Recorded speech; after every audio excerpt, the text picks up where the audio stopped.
also applying to be a doctor.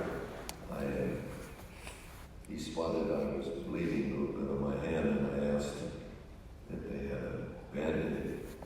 He made a Band-Aid for me. Scotch tape and tissue and folded it perfectly, and this is what it is. It's not just stigmata, but it's called Asian.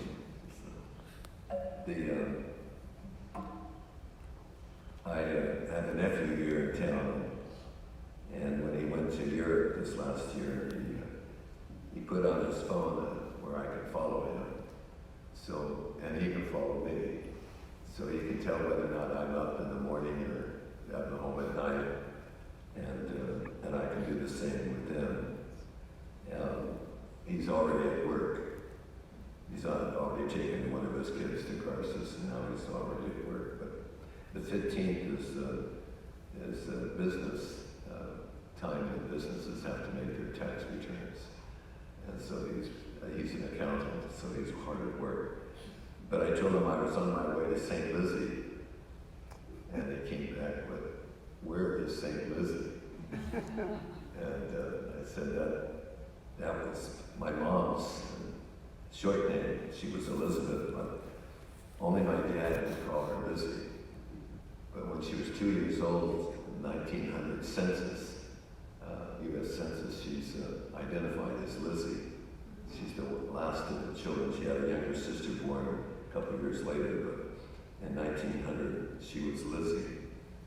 One time, one of my brothers, in fact, it was the father of my nephew, he had been stationed in Fort Lewis up in Tacoma, and he been in the Army a couple of years, and one of the girls, of course, who became his friend, traveled down to see him here in Visalia, and she called my mother Lizzie.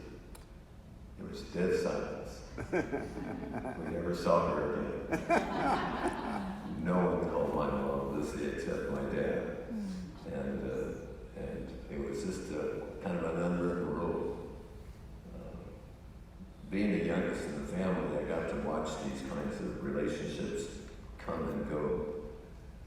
My dad is from East Prussia, and one time another brother brought a girl, an exchange student home from Germany, and my sisters convinced her that my dad's late aunt was Eva Braun, but we don't talk about it. So when my dad got home from work, she just kind of stared at him and didn't say anything. But a couple of weeks later, my brother said, "You know that girl I brought home from the exchange student? She won't even answer, and when I talk to her, she won't even respond. I don't understand." So, of course, they were delighted they were able to do that to her, and to him too. That was more of their intent. Today, of course, we see our Lord pick the 12 apostles and begin also much more in a way. And this is what's interesting as we come to the end of our liturgical year.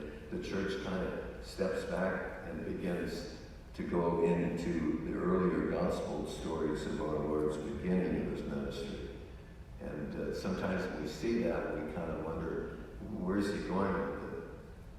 It's much like sometimes when we're talking or corresponding with someone who we haven't done this for a while. We begin to talk about our ancestors, our family, the persons that we have in common.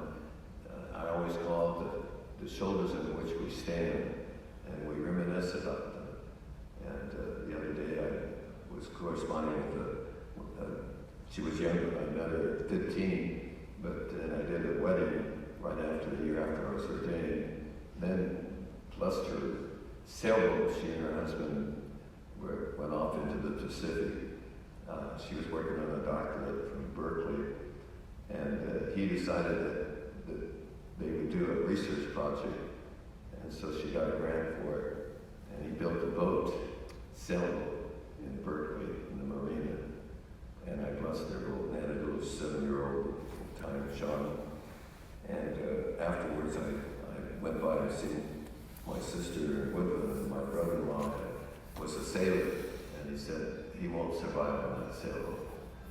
And I said, well, why? Because he got off of it every day and went home.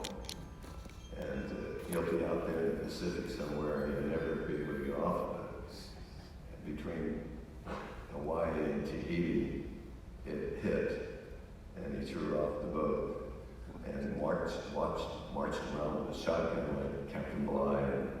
And the only thing was the boy finally said, Dad, if you don't let Mom back on the boat, I'm going to call the police and they're going to arrest you. And then he started laughing about it, and of course he got his senses. She got back on the boat, and she brought him out of the boat. And he flew back to San Francisco, and that was the end of their relationship. But I've been back in contact with her, and we're going back over some of these things and some of the earlier stories in her family and my family. And it's one of the realities of kind of encouraging us to do that, and I think when our Lord tries to do that again in the gospel, where the church shares those with us, it's also to realize that we're not alone, that the apostles were a very, very vital part of the church in those early days. And even though, most of them we don't know much about, they still were very important. And it's the same thing with our relatives as well, our ancestors. Our faith stands on the apostles. That's what we call ourselves, an apostolic church. That our revelation ended with the death of the last apostle. Anything from that point on is not revelation.